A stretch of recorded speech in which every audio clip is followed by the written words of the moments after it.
कावेरी जी ने लिया ताइमा से ईशा की बेइज्जती का बदला। ईशा को फिर से घर बुलाया गया था। वजह? ताइमा का एक नया खेल। बाहर से ये बस एक छोटा सा काम लग रहा था, तीखी मिर्च की चटनी बनाना, लेकिन असल में एक सजा थी, एक बदला जो कावेरी जी की बेइज्जती का हिसाब चुकाने के नाम पर लिया जा रहा था। रसोई में खड़ी ईशा अपने आंसुओं को छुपाते हुए चटनी पीस रही थी। मिर्च की तीखापन सिर्फ चटनी में नहीं था, वो उसकी आंखों में उतर चुका था। हर सांस के साथ जलन बढ़ती जा रही थी, लेकिन उसने कुछ नहीं कहा, क्योंकि शायद उसके दिल में अभी भी इस घर के लिए प्यार बाकी था। आखिरकार दर्द इतना बढ़ गया कि उसे सूरज को ऑफिस से घर बुलाना पड़ा। और फिर दरवाज़ा खुलता है। सूरज अंदर आता है और जो वो देखता है वो उसकी पूरी दुनिया हिला देता है। ईशा ज़मीन पर गिरी हुई चटनी साफ कर रही थी।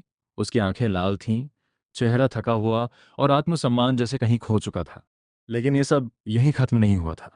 कुछ देर पहले ही जब ईशा चटनी लेकर आ रही थी, ताइमा ने जानबूझकर अपना पैर आगे कर दिया। एक पल में सब कुछ जमीन पर गिर गया और उसी पल ईशा की इज्जत भी। अब इसे साफ करो, ताइमा ने ठंडे लहजे में कहा। और वहीं से शुरू हुआ असली तमाशा। सूरज का गुस्सा अब फूट पड़ा था। उसने ताइमा से सवाल किया, ये सब क्या हो रहा है? लेकिन जवाब और भी चुभने वाला था। ये तुम्हारी सेक्रेटरी है, पैसे लेते हो तो काम भी करेगी। बस ये वो पल था जब सूरज का सब्र टूट गया। उसने साफ शब्दों में कहा कि ईशा सिर्फ ऑफिस में काम करेगी और अब कभी घर नहीं आएगी। लेकिन कहानी यहाँ एक अजीब मोड़ लेती है। जहाँ हम सोचते हैं कि ईशा अपने लिए खड़ी होगी, वह कहती है, मुझे ये काम करने में कोई तकलीफ नहीं है।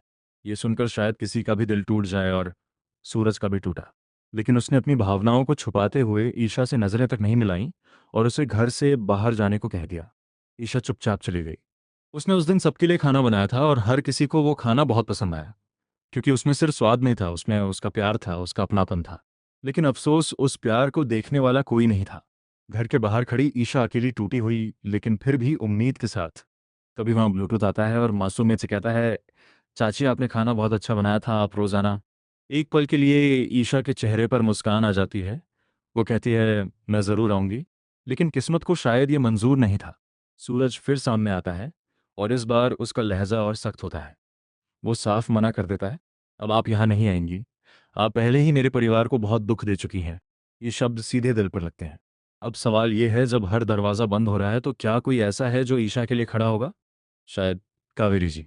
कहानी अब एक नए मोड़ की ओर बढ़ सकती है, जहाँ कावेरी जी गुलाब सिंह के चंगुल से निकलकर अपनी बेटी के लिए वापस आए, क्योंकि इस वक्त ईशा के पास कोई नहीं है जो उसका साथ दे सके। तो क्या कावेरी जी सही समय पर लौटेंगी? क्या वो अपनी बेटी को इस अपमान से बचा पाएंगी, या फिर ईशा को खुद ही अपनी लड़ाई लड़नी पड़ेगी? अपनी राय कमेंट में ज़रूर बताना, और अगर वीडियो पसंद आया हो तो लाइक और सब्सक्राइब करना मत भूलना।